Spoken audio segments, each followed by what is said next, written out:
right, so I'm Marshall Gaucher. I'm a software engineer at ZCash. Again, like Brad said, we're going to do a fairly deep dive. I'm going to try and do as much as I can with Sapling in the allotted time, but we'll see how it goes. So kind of like one of our big missions here, again, this is going to start off pretty high level, and then we're going to start diving down into things, is to empower everyone with economic freedom. And so this video here is just going to give you just a quick little rundown of some of the features that are involved with ZCash. You may be familiar with some of these, but this will just give you some overall context of what ZCash is about moving forward. So let's see, get the sound. Go full screen.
Still going.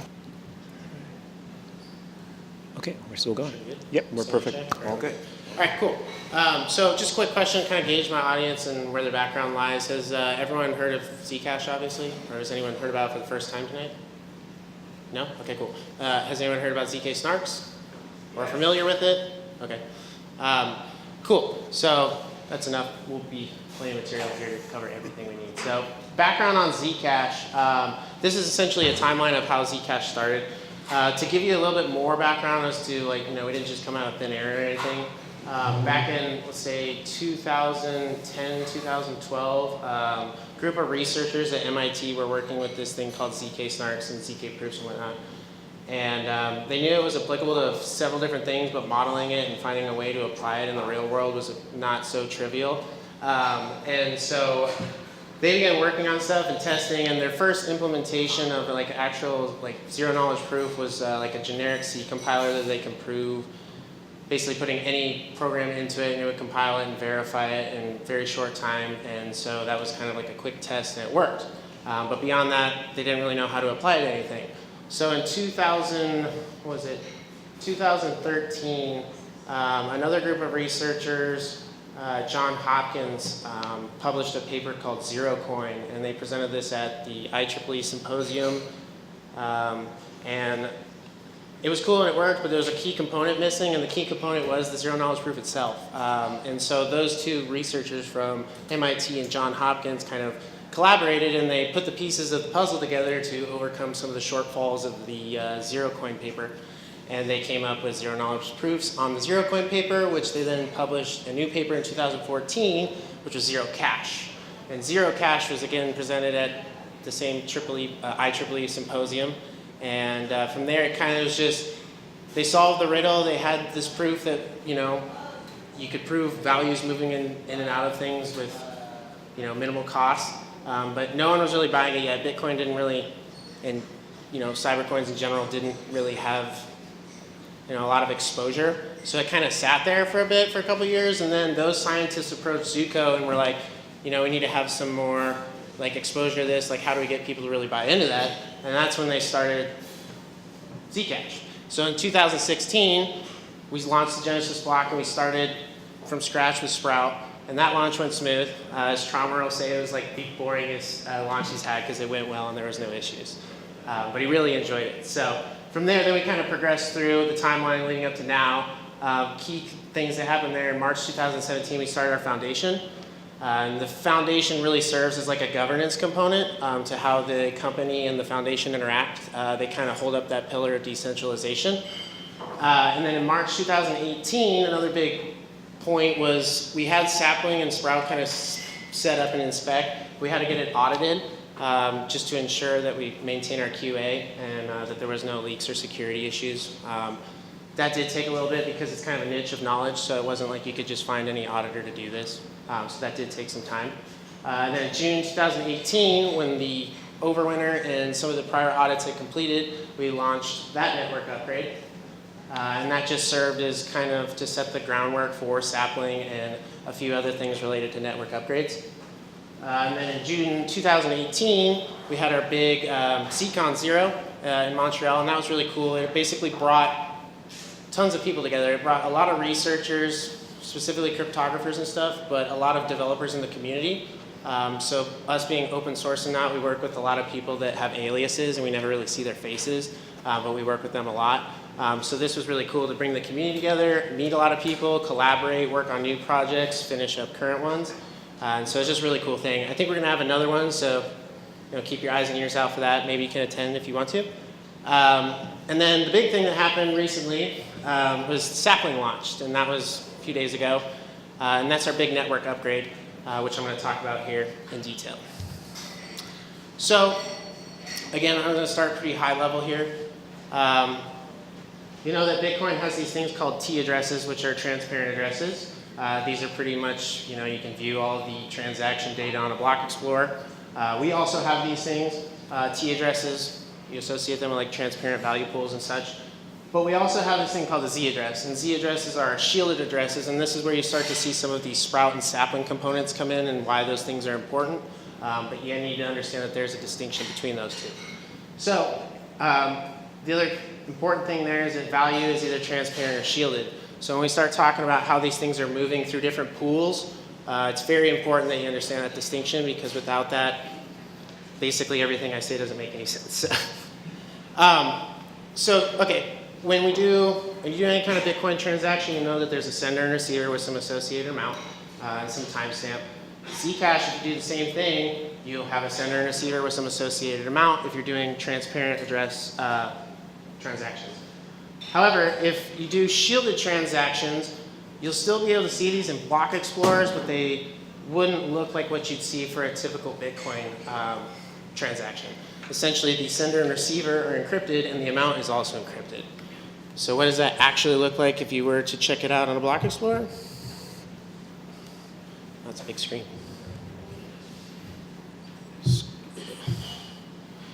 All right, so you look at this transaction, you'll notice there's no inputs and outputs. It just says shielded inputs and outputs. You don't have what you'd see in a typical T address where you send some amount and then you get the change to the change address. And so at first this may look, kind of cryptic in nature, but when we go back,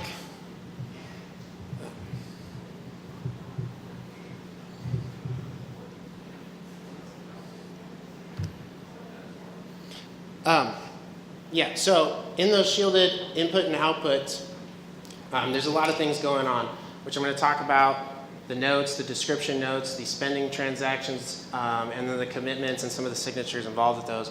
But before we get into that, there's a little bit of cryptography that we need to understand between Sprout and Sapling and the mechanisms that they use inside of these notes. So a generic transaction can contain, inputs, outputs, join splits, and spend descriptions and output descriptions. All of these essentially will contribute to shielded inputs and then their associated outputs.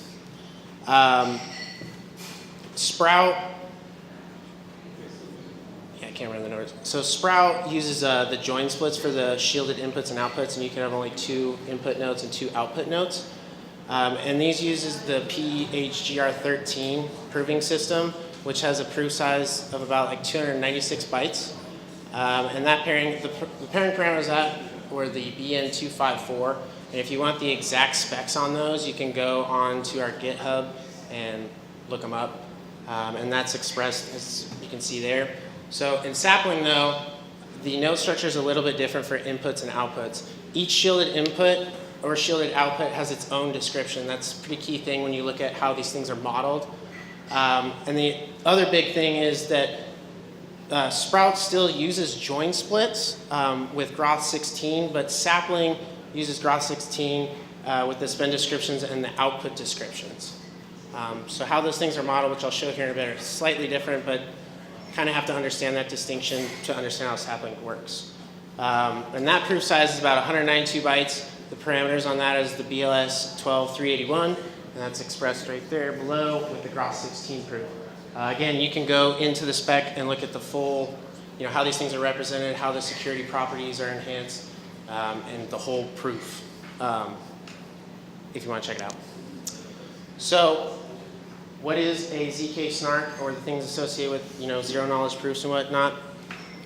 Basically, a ZK snark, and our prior presentation kind of touched on this.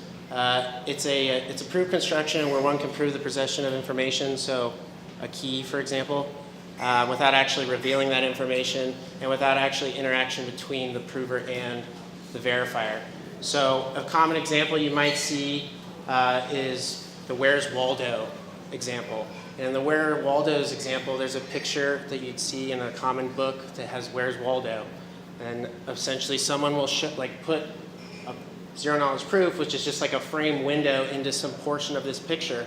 They don't have to directly point to it, but this zero knowledge proof or paper is showing you exactly where Waldo is. They don't know exactly where it is, it's just showing you. And so they can prove that without literally having to point. And you can do all kinds of different cases to make this more sound, but that's kind of the example in a nutshell. So, so the big points on that is just, you're not going to basically literally point to where this Waldo or whatever key you're trying to prove is, and you want it to be efficient. So you want it to be able to be proved shortly, and it has to be pretty much controlled inside of that system. And I'll talk about that here in a minute between the value pools and stuff. This right here is essentially the prior slide, but it's a little bit more detailed. So if you want to know, okay, so that was kind of the breakdown of what it means in English. These is some of how you start stepping into the math of how these things are represented and how they're defined. And again, this goes into a bunch of piecewise notation and set notations. So if you really want to get into that and check how that's proved, how that operates, how that system's essentially defined as secure, please go check out the spec. Okay, so all of these zero knowledge proofs, they have to have some kind of parameter generation to kind of ensure that the transactions are valid. So the zero knowledge proof, they rely on public parameters, which we've generated from 2 different ceremonies. The first ceremony was the Sprout MPC, which I think they've talked about in the prior presentation, but that was done back in October 2016.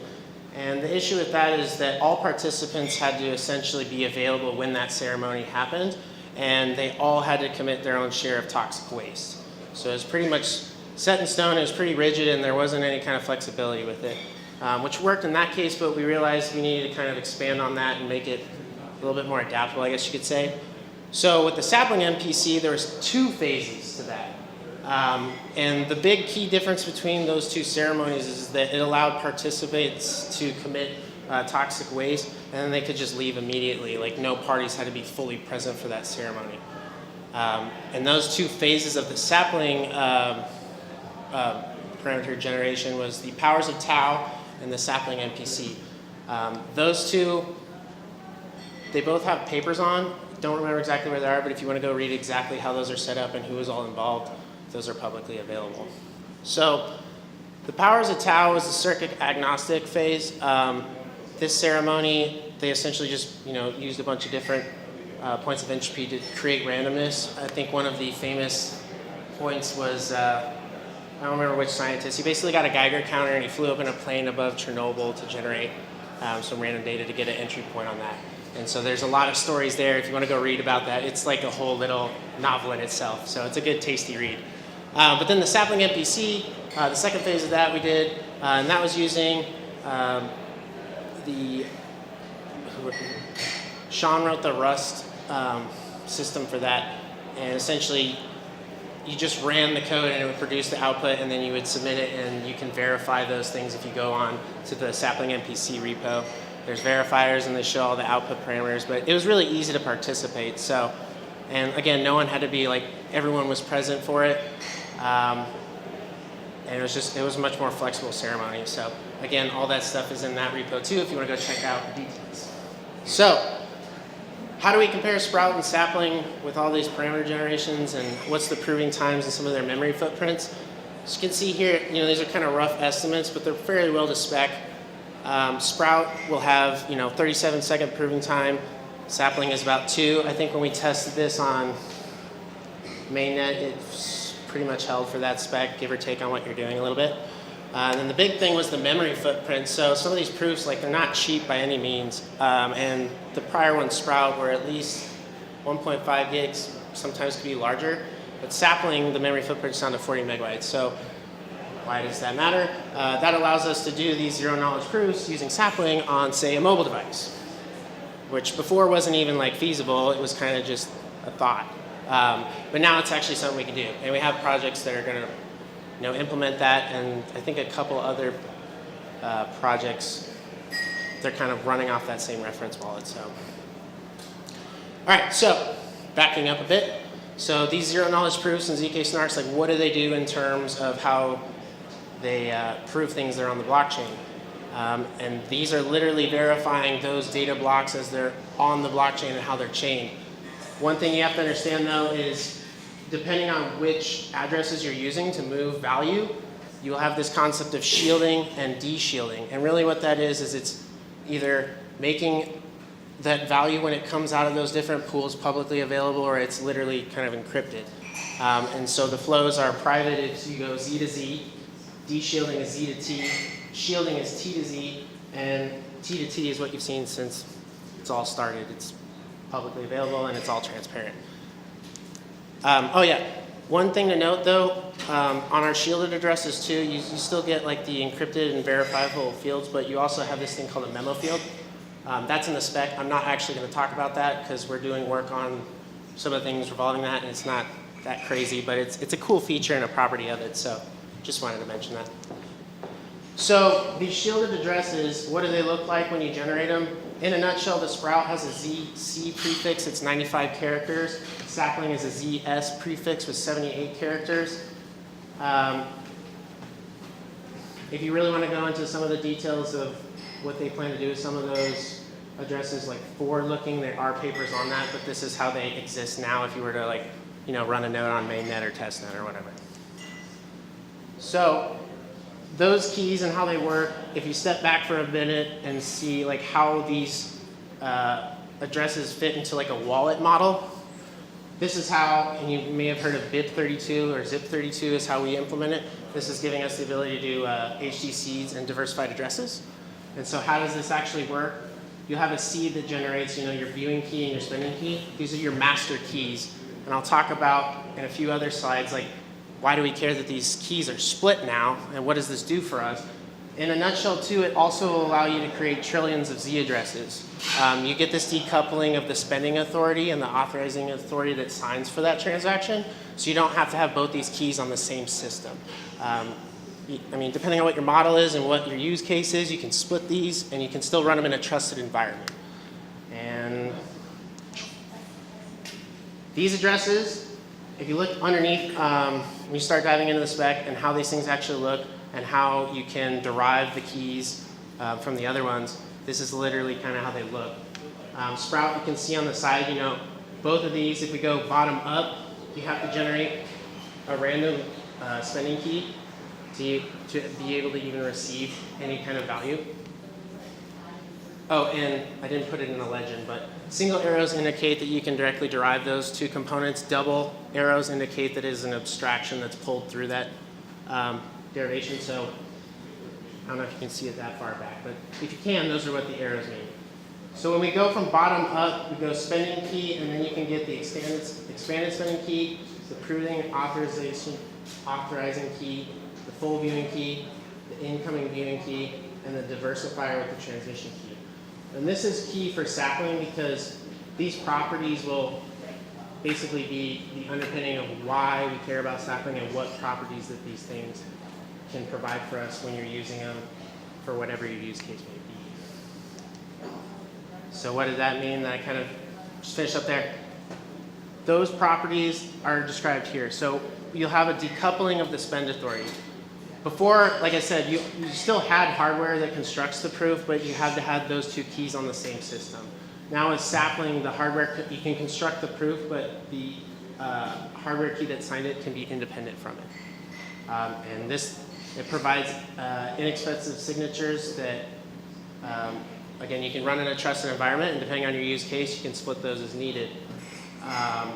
And then also wallets, again, can support this because you have that separation, so you can have keys on different nodes, and you can run multiple addresses that associate with those keys.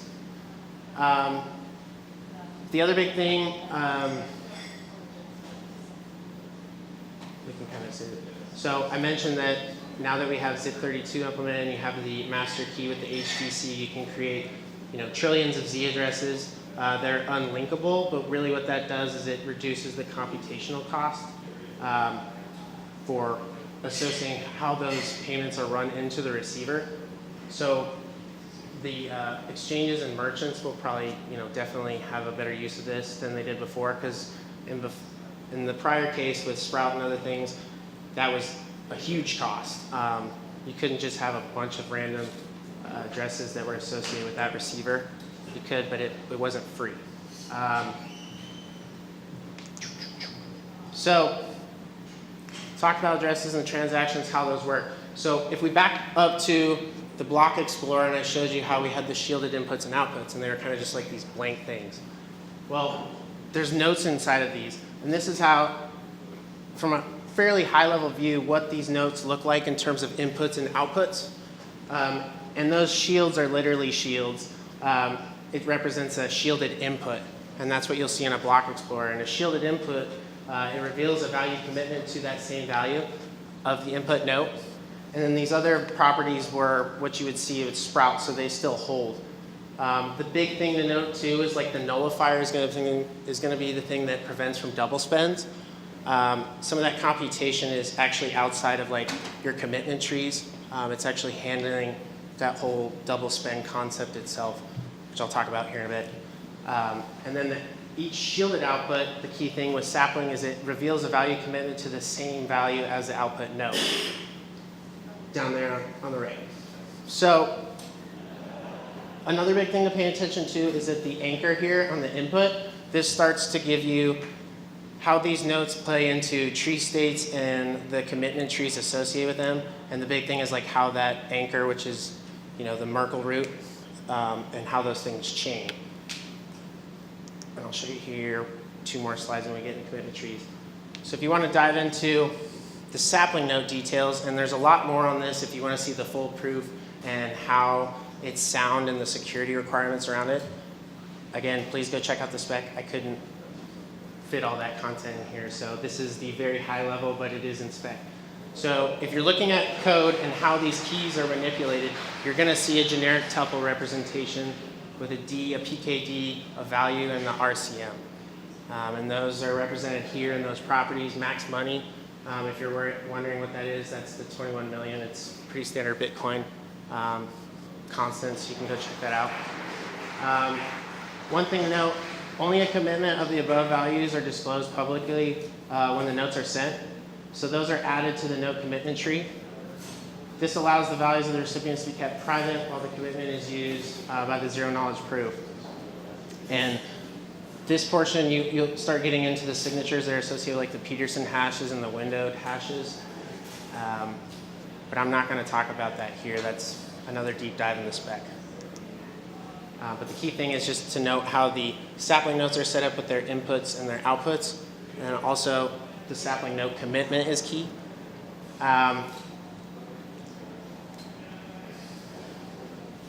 Yeah. So the big thing when we talk about like preventing double spends and stuff, it's associated with the nullifier set or the nullifier itself because it's derived from the p value of a note.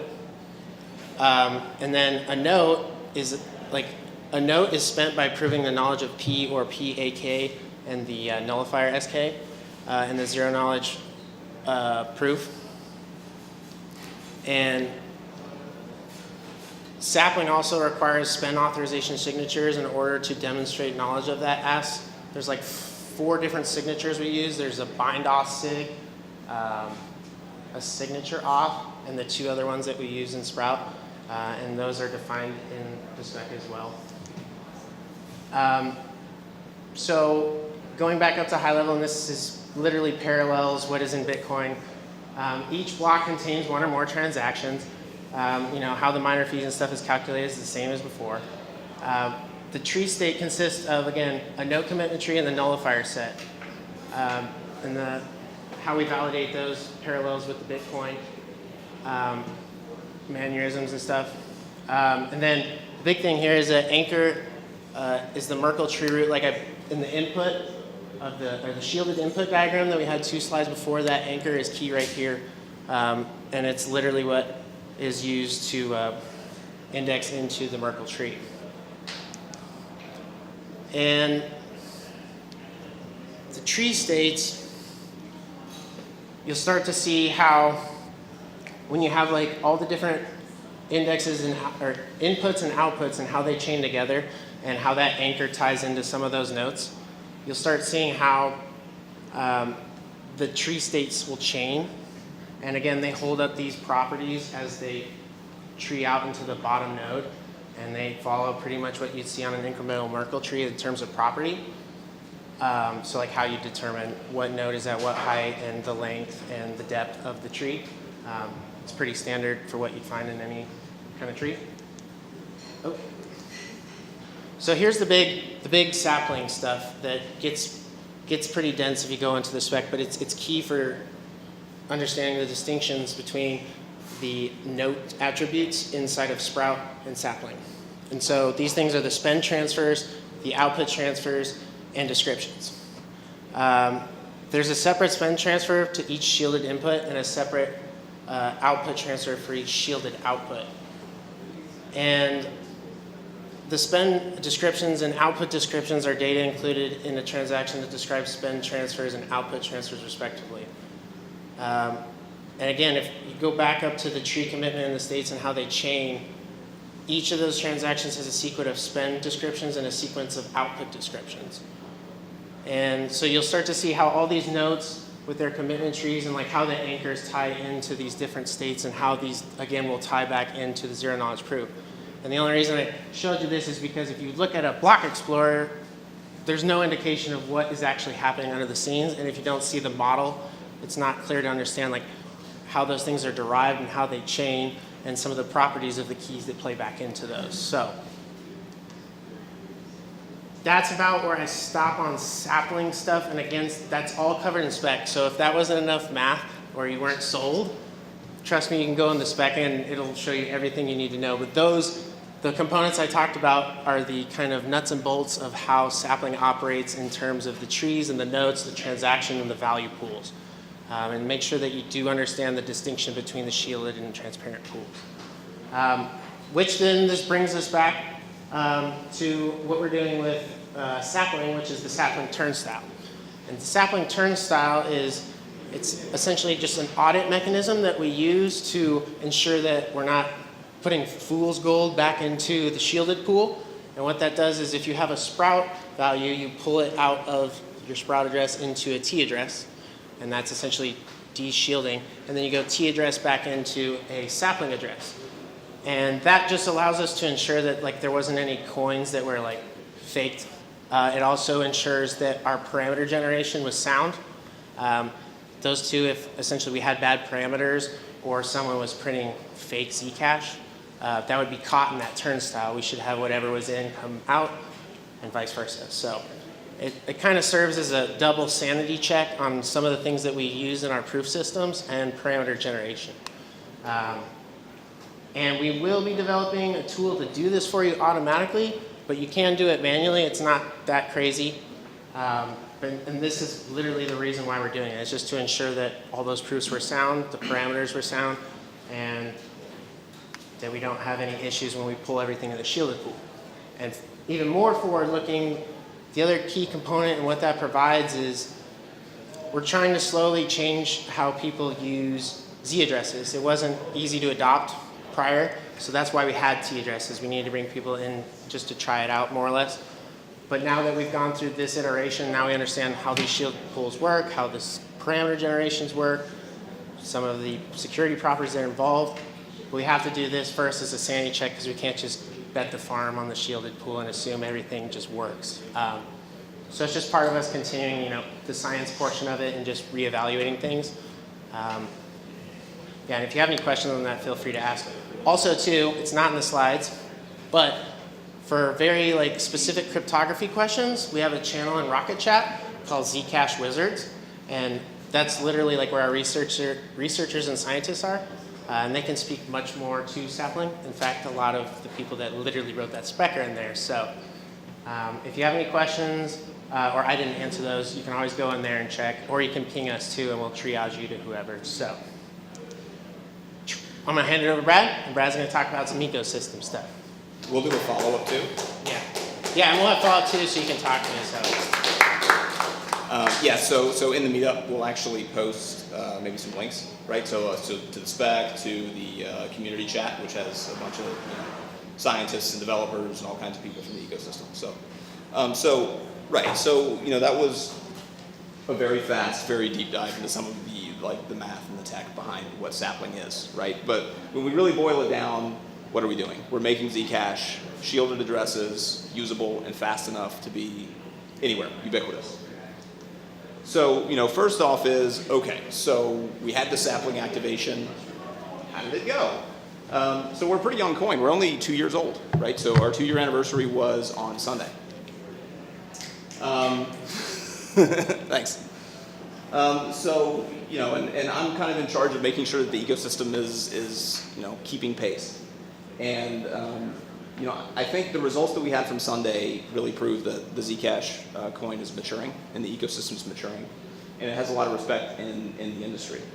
And so these 5 points, to me, kind of express some of that. So every major mining pool that is mining Bitcoin was upgraded and producing blocks within 24 hours. And all but one were doing it immediately, meaning they didn't have any downtime at all. Exchanges across the board, including Gemini, Binance, Bitfinex, Poloniex, had no downtime except planned downtime just around the activation for safety. Wallets, Trezor, Coinami, Winzec experienced no downtime.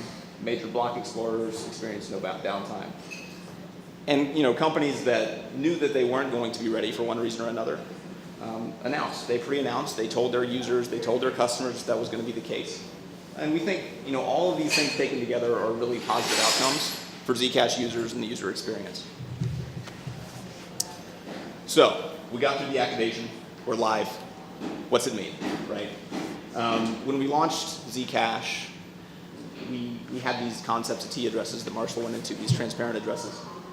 The big concept of T addresses is honestly it was for adoption, right? The computational cost and time required to generate shielded transactions, it was just so onerous that most people wouldn't actually be able to do it. And you actually couldn't do it on things like a mobile phone or a hardware wallet. So we had these T addresses that pushed widespread adoption, but it didn't really get to the killer feature of Zcash, which is you have truly anonymous private transactions that you have complete control over.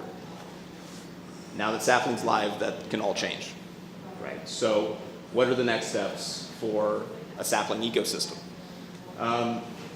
I get to go talk to a lot of teams, right? And I get to talk to a lot of users, and I kind of understand and get to see their perspectives. And these are some of the things that I think the community really needs to move toward. And hopefully some of you guys are ZCash devs, or are interested in the coin enough to actually do some development and actually research it, or are working on companies that support Zcash in some way. So mining pools, doing payouts to Z addresses. So if anybody's operating a mining pool, or if you actually mine, start pushing your mining pool to really start distributing payouts to Z addresses. That'd be huge for the shielded pool. You see a mining transaction and you see 200, 300 payout addresses. If all of those were shielded, that would be fantastic for the privacy of the coin overall. Exchanges should begin allowing withdrawals to Z addresses.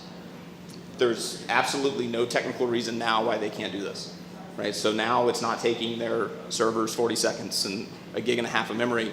It's taking it 2 seconds and 40 megabytes. That's completely reasonable for them to actually start doing payouts to Z addresses. Light wallet protocols are now feasible, right? Before we could have made light wallet protocols, but it would still require that gig and a half and that 40 seconds, but more really, for a phone to generate. So that just wasn't practical. It was kind of pointless. So those are now feasible. And hardware wallets, as kind of an add-on to the light wallet protocols, they're now feasible. And it kind of feeds back into some of the key structure that Marshall talked about for the hardware wallets with the delegated proving, right? So the key structure allows us to do things like generate the proof on a computer with resources, but always remain, keep spend authority on the low resource hardware device. So all that sounds great, but there's still challenges, right? So what are the challenges now? Our goal is to push Z address adoption wide. So first step, one of many, exchanges to have a fully shielded ecosystem. A lot of them have requirements around security, which usually requires multi-sig. Right? So we're working on multi-sig protocols, but we want community involvement on how to develop these.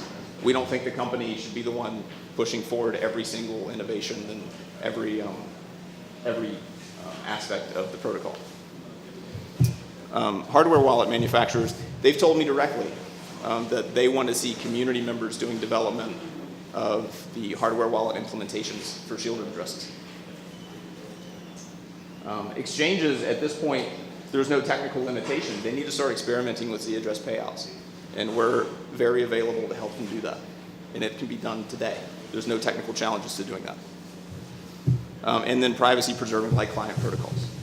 We're working on one in-house. So that's going to be part of, actually it was announced yesterday, our reference wallet project, which is a privacy preserving light client with an Android interface.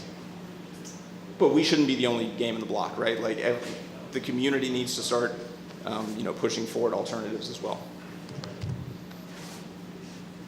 And then that opens up a bunch of opportunities too. A lot of people, the ZCash company and then the foundation, we do a lot of the development, and there are great community members that have specific projects. But there's just a ton of opportunities in the space as a whole. I talk to these teams, things like insight servers that everybody uses for payment detection or just informational purposes. They're still very open source and just kind of run on somebody's whim, right? They're not necessarily professional services. Containerizing nodes and offering that as a service. People are asking for that today, right? With actual guidelines on performance and how they should actually shard wallets and actually do their wallet management. Hardware wallet implementations, the community would contribute to open source contributors that wanted to create hardware wallet implementations. So any industrious people that want to start a business or do a project, they're there. And then e-commerce payment processing. Our goal is to empower people with economic freedom and to be internet money, right? That's how we see it. Privacy is absolutely paramount to making that happen. So we need to start working on e-commerce payment protocols. There's a few out there, but not a lot, right? So one of them, it's a sister company of ours, Least Authority, who do distributed storage. They're working on a shielded payment protocol for recurring payments, which we think is really cool, and it's something that would actually only work on ZCash. There was absolutely no other way that this would work.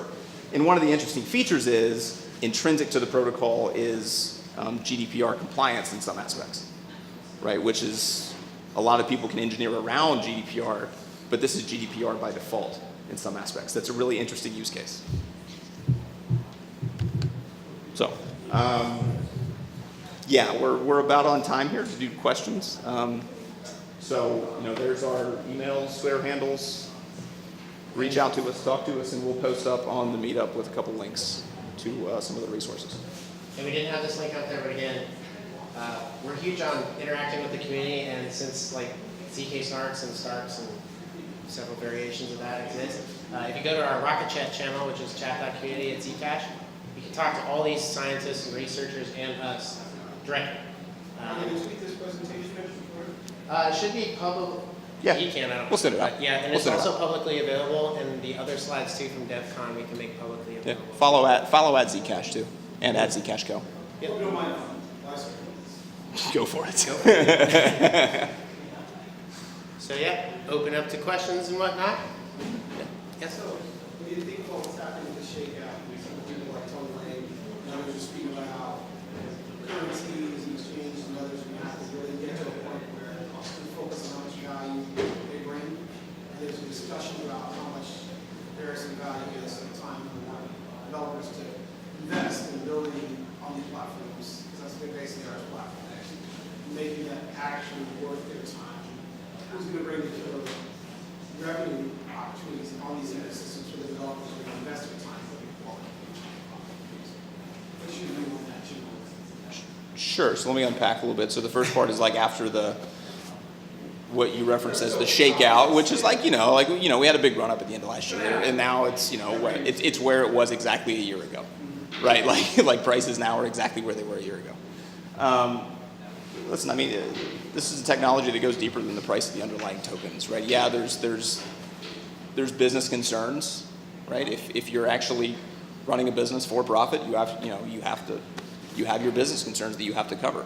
So I don't know if I can answer the questions of like exactly where that value is going to come from. I mean, if I knew exactly where that was, I would be building that as well. But I think the value prop for something like Zcash is pretty clear. We're the original and one of the only currencies that's actually driving true privacy, right, through the entire stack. It's not deniability. It's true encrypted privacy, and you have complete control over your financial history, over who you disclose your financial actions to. That's a very unique value proposition that most others cannot have. I mean, if you buy the system, so I'm starting to develop some guys will help on stuff now. So, but I mean, I get reasonable privacy for anything with WFM. Sure. Yeah. So, reasonable. And I guess, for what it's worth too, in terms of, however you define value as, really this is opening the doors for a lot of engineers to be able to play with different languages like Rust and several other things. But more specifically, it allows them to do this on a multi-tier platform level. So now you can get exposure into mobile stacks. You can still work on any given platform you had before. But now we can really why does that all matter in terms of how I would perceive value is you can take these key properties and now you can actually separate these amongst pretty complex systems, whereas before it was kind of in a silo. So this has really kind of opened the doors for creativity, but it's giving that creativity something that's actually trying to change the world and do something different that hasn't been done before. So, in my mind, that's a huge, big thing. So, other questions, sorry? How does the growth of the anonymity set I can't hear you, man. how Sorry. does the growth of the anonymity set affect sort of the use or size of Zcash blockchain? As that keeps growing, as more people use it correctly? Yeah, I mean, so the anonymity set is every previous private transaction, right? That's the anonymity set. I don't see how that affects block size. That doesn't. Because that has to keep growing and be stored, right? Essentially it's a mixed set. Sure, yeah, that's the commitment set, right? So that's held in the actual node itself, right? Yes.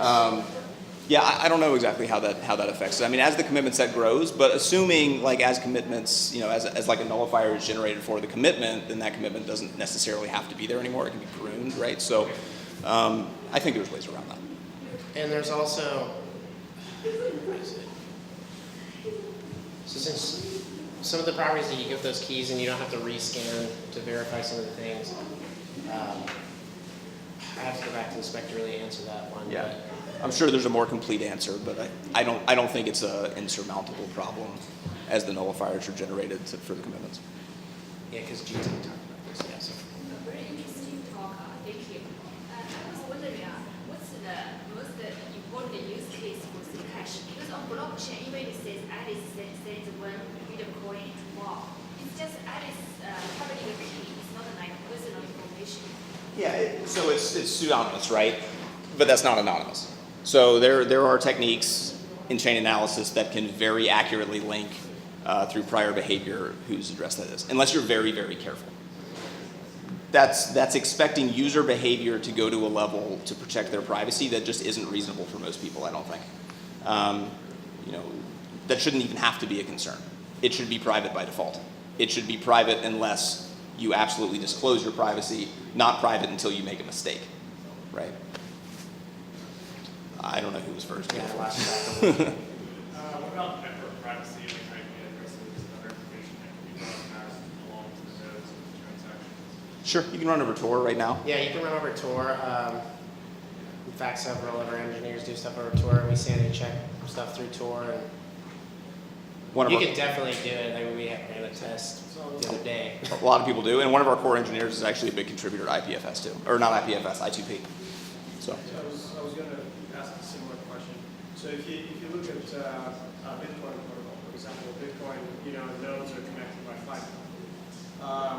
Fiber effectively is a centralization point between the nodes because effectively a state agent can block all the IP addresses on fiber and effectively shut down the network. How do you try to solve this problem ZCash? That's like an abstracted layer away. Like that's a state level actor putting up walls around their entire state. Like that's not something that a distributed protocol. To become, an international privacy point. Sure. Yeah, I think our job is to really communicate with regulators about the value of having this for their citizenry, right? But you do link IP addresses, right? In general, In general, right? if you're not running over Tor, yeah. And over Tor, then yeah, I mean, there's better guarantees there. But yeah, so, I mean, some of our researchers, they do discuss things like this. I mean, there's several other scenarios that state actors can do bad things, and we have other bigger problems, but we do consider all these cases, and it's actively discussed. It's not something we just kind of like sweep under the rug. But So the network privacy questions, like these are actually really big for us. These are discussions that are happening on a weekly basis to figure out really long-term solutions for it. Nobody has yet, right? Like nobody's really cracked that nut yet. So, it's one of those things that I think there needs to be continual work on figuring out the solution to that. And in the meantime, it's, pretty good. Yeah, it's like another layer. Right, so it's really finding the best solution for that, and right now we're like, oh, well, the most reasonable solution is running. Right? Yeah.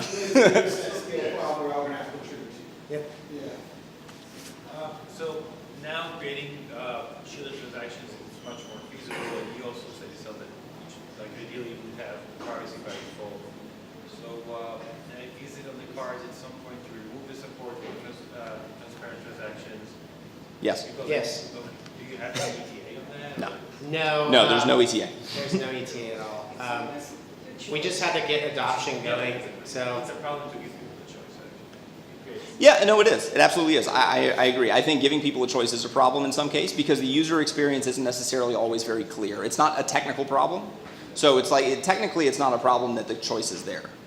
But from a user experience perspective, if you're not a very sophisticated user, that's a little bit of a broken promise sometimes, right? So I agree that I think it is a choice that probably shouldn't have to be there. I think efficiency has to go up a little bit more, most likely. I think we need to have broader adoption of Z addresses before we can even have that conversation. But I mean, the flat answer is yes. We're planning to deprecate addresses eventually. We This just is the first time you guys have confirmed that this is now by default you can actually we activated Sapling on Sunday night. So it's basically And on a note on that, Sprout is still the default if you generate new addresses, and this is to prevent breaking legacy things. So Yeah. you explicitly have to state generate new address Sapling. Yeah. That's very key. Everything else will default. We might change that, but to ensure we don't break prior things and just kind of see how things play out. That's a big note. Yeah. But and to your point too, we'd like to, in a perfect world, have the whole concept of Z addresses and what just kind of abstracted. That should just be something that comes by default, and users shouldn't really have to understand Sapling and whatnot. They should just know that it is private inherently, and they don't have to have this fear of digesting some of that content. It just should be something they use, and it's very easy to digest, and they feel like they can truly trust it. That doesn't happen overnight, so we're navigating that, but that's something we want to get to. However that happens, we'll see. Yeah, so obviously the biggest value of this is privacy, right? So I mean that's at the intersection of governments, like the previous discussion was alluding to that. So then what is your strategy to work with governments to really increase the value of privacy, since it's going to be necessary to work with governments, otherwise they don't want to have people use privacy tokens like Monero or ZCash, and so there will need to be some strategy, right? So- how to work with governments all over the world. Because that's the only reason to use it, right? Yeah. Privacy. There was an assumption made in the middle there that you said obviously they don't want privacy in like Monero and ZCash. We talk to regulators all the time. That's actually not the sense that we get. We have these conversations, and generally they don't necessarily know what these technologies are, but they're very curious to learn a lot more. And when you show them and like teach them a lot of things, then suddenly that narrative starts to change, because most governments that are looking out for their citizenry don't want another state level actor to do heavy financial analysis on their citizenry, right? Like we wouldn't want to allow, it's a bad example, but it's an example. We wouldn't want to allow, say, a Chinese government to do full analysis, financial analysis on a Bitcoin chain on the entire US citizenry. And I think the US government really understands that, right? They understand that that's actually a bad thing. So the assumption that privacy is somehow like is like a bad thing to regulators, that's not what we're seeing. They're a little scared of it when they don't understand it. But when that conversation happens and we kind of present it as, hey, this is actually freedom for your citizenry and also protection for your citizens, that whole narrative changes. And they just want to learn more, right? Their biggest concern, and this is true of our standard financial system, is AML and KYC, right? They want to make sure that they're not funding drugs and human trafficking and all those kind of things. That always happens at those edge points. That happens at your bank, that happens at your broker, right? That happens at the standard financial edge points, which I think is why you see some of the regulation on exchanges, right? And why exchanges are being very, very proactive about doing, very diligent KYC. They understand that they are the edge points for this industry. And that's where those same financial controls are probably going to be implemented for these government and regulators to feel comfortable. And that's, too, why we also have some of the properties of these keys, so you can give a portion of the key or whichever key you prefer to a trusted party, and they can audit this to an extent. So it's not like totally in the dark in terms of privacy. There's still properties that you can audit to. And that's the user's choice. Yeah, so like it's not completely like in the dark. There is things that you can use to audit. So that provides a little bit of. Yeah. So basically saying, like, as long as the government has digital borders, right, it doesn't care so much about the flow. Well, it cares about the flow in the sense that it doesn't want to be funding, terrorism or drug trafficking or anything like that, right? Like it cares about the flows in that way. Right. But then there's so many other, most of the people who use Zcash are not just like drug lords and No. terrorists, Right. They want to make sure that their citizens can't be taken advantage of by other, either hacker organizations or state level actors. So, we think the privacy conversation is actually a very positive one going forward. And those are the conversations that we've had. And, there's a few notable exceptions, and it usually comes from a place of misunderstanding or a prior bad experience. There's, a couple notable examples of, major hacks that have changed the regulatory climate in an entire country, but those usually happened at exchange levels, right? And it wasn't necessarily because there was illicit activity happening on the coin itself. it was like major exchanges getting hacked, and that just kind of changed the perspective. Those are just conversations and perspectives that need to change, and we need to work on, and we do. We actively have people that work with regulators. Do you have cases when people use ZCash sugar transactions in supply chains? Not that I know of. But not that I know of, but there's actually probably some interesting use cases. So we have this memo field that Marshall alluded to. Right now it's 512 bytes. Is that right? I think that's right. Let's say that. Right. I'll amend later if it's wrong. I think it's 512 bytes. I think we're going to change it a little bit, but it allows you to have these encrypted messages that can be decoded. So you can do all kinds of things on there. The biggest use case right now is Z-message. So it's like an encrypted message board to where you can send encrypted messages to each other. Which is so really like there cool. needs to be more than that, because there's better use cases than that, but it's still cool. But it's just not quite there. I think on-demand trading, especially people building and buying stuff, on-demand trading sounds like a natural use case. Sure. Let's say, ZCash, yeah, we prove that we are KYC in this country, and then like, I'm gonna order this because I've got a hardware startup that's doing on-demand out of Shenzhen or Alibaba. I need to make sure that I have security about it so my competitors don't know about it. Sure. But I don't really care. Yeah. Everybody, especially even a user, who ordered and want to make sure it's on the ship, it's gonna be here on time. Yeah, and even the corporate level, we were talking about, state level wanting to make sure that they're preserving the privacy of their citizens. Well, on a corporate level, if I'm accepting Bitcoin or Zcash, or I'm sending Bitcoin or Zcash, like, if somebody knows your addresses or can do chain analysis, then they know your financials, right? Companies don't want that, right? So you need privacy for those kind of cases too. I think you've had your hand up for a little while. Yeah. Yeah. I have a question. So I think there was an announcement about new client from Party, right?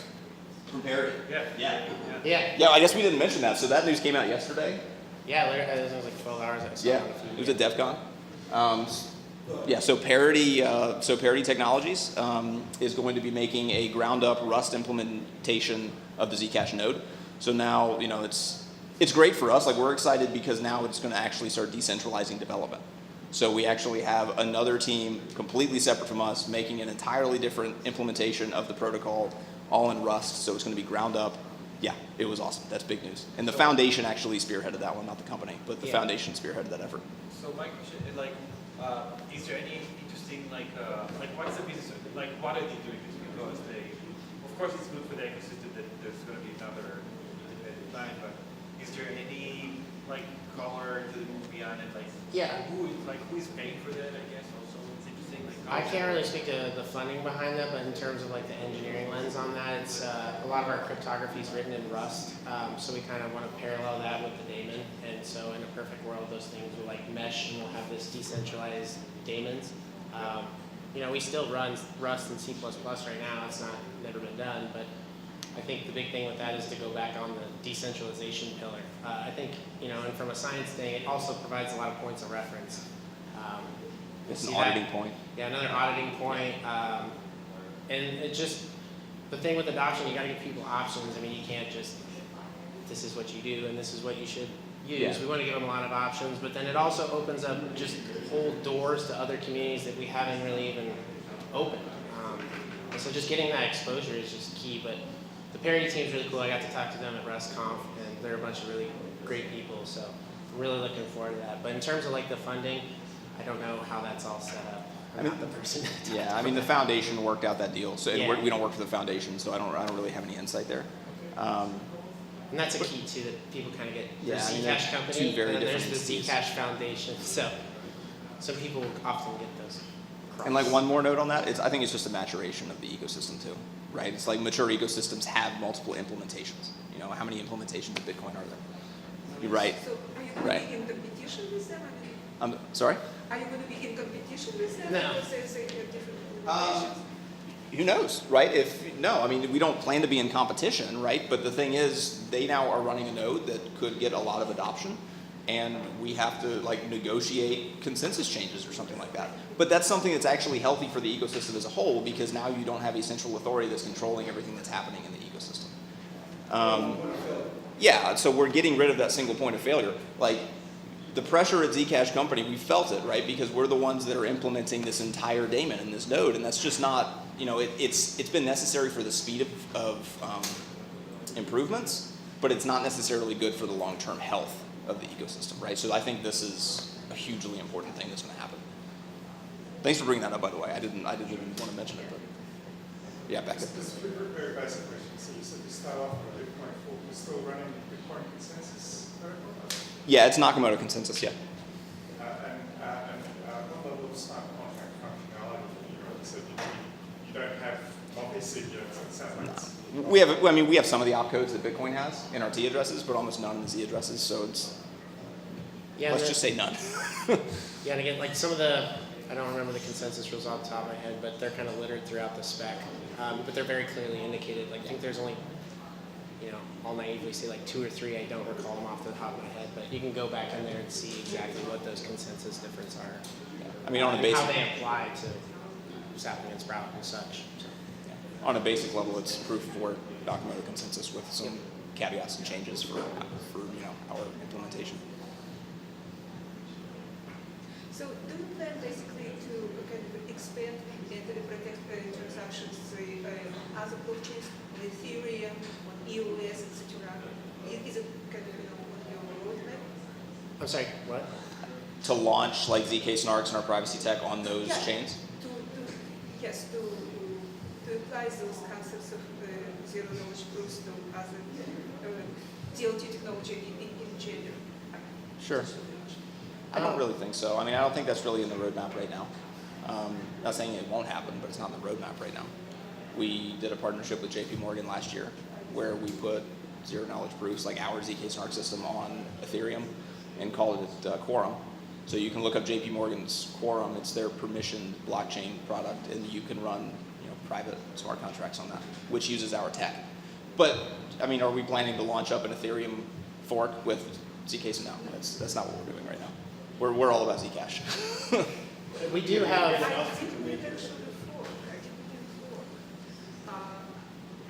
Oh, you mean implement on the existing chains, like work with those teams to implement?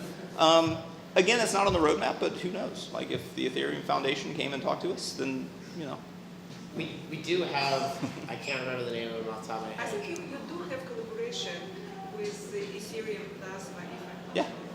Yeah, I mean, we've definitely... It's already been there since the last year. Oh, a bunch of the crypto primitives and stuff? Sort of implemented. That was one of the bigger forks that happened when it got split into two forks. Sure. So it's already there, and Quorum has it. So. Yeah, I mean, it's... And then there's, I can't remember the name, I'm terrible with names. We also have an investment in another smart contract company too. Agoric. There you go, Agoric. Just to see how that kind of can play into our ecosystem and use cases too, but it's not really something we've dabbled in besides the prior cases mentioned. So Yeah, for whatever that's worth and where that fits on our roadmap, I don't know exactly the so timeline, but it's in the works. Yeah. So from your presentation, I understand that you are more concentrated on performance, right? Yeah. Usability and performance rather than expansion. Well, in terms of like the things that we kind of had to get going, yes, because it was not at all feasible to do this on mobile, and that was kind of a mega roadblocker. But regardless of how it played into mobile, the bigger thing was we needed to reduce the memory footprint and the proving time. Whether that was cool to do on mobile or if that even worked on mobile, but yeah, we had to optimize it. It was a good first go, but we had to optimize it, go back to the drawing board and do it. And then once we could get that set in stone and it's really good and feasible, then we can move forward and do whatever we want. Yeah, We'll see how that goes. It's always wishful thinking. I remember somebody in Toronto actually had experience with the mobile client, mobile wallet, and she was describing how painful it was to use ZCash. Yeah. Oh, it's an experience. We know, like we're not oblivious to a lot of the criticisms from the ecosystem. And I think the path that we're on is first like safety, right? I mean, this is safety critical software. I think people take some of this software a little flippantly. I mean, it's like this is billions and billions of dollars on the table. So safety, and then actually innovation, right? So in that order, for sure. So we're trying to innovate and push forward these technologies that can drive adoption and make that user experience better, but that user experience would be for naught if we don't take safety seriously first. So we're working on it. It's just a matter of time and effort, right?